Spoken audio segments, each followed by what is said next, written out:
Hi, Brenda with the Hospice Care Plan. Nancy and I are always going on about the 4 C's: calm, comfortable, clean, and cared for. And what I want to talk about today is, what do we mean by cared for? The other are a little more straightforward. Cared for is a feeling that patients and families have when on hospice, when they feel like they're being looked after. I often have families say, thank goodness, what would we do without hospice? And my response is, well, it's like having a grown-up around.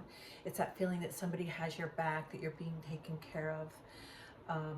It's that sense, say you're in a facility where you're dependent on calling a button for somebody to come help you, and it's pressing that button and having that knowing that somebody's going to show up in a timely manner to take care of your needs.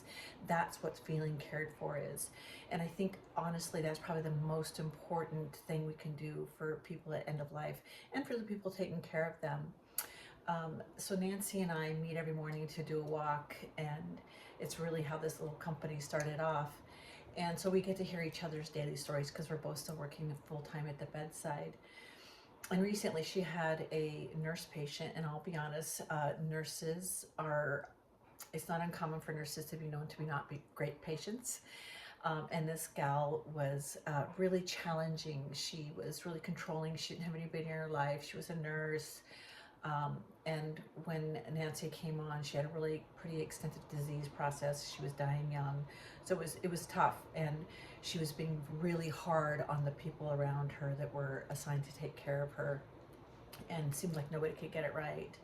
But with Nancy having done it so many years, and with her level of maturity and experience, she recognized this. She recognized that the need for a sense of control by this woman was more important actually than symptom management.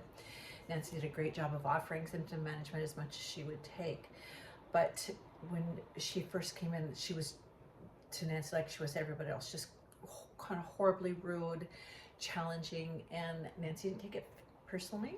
She just kept offering what she wanted. She understood her goals, which were really more about feeling a sense of control than actually having, good symptom management. I think Nancy said, she probably could have had a lot better symptom management had she allowed some of the things that hospice offered, but her comfort was in having the control of it. A good example of that is just the day before she died. She goes, Nancy, I have to have an oxygen mask. And she said, well, I'm not sure it's going to help, but I have to have one. So Nancy got her one. She brought it to her. She goes, you want to help me put it on you? No, she just put it in a drawer, never used it. But she learned to trust Nancy, to know that Nancy was going to show up, that Nancy was going to have her back. She felt cared for.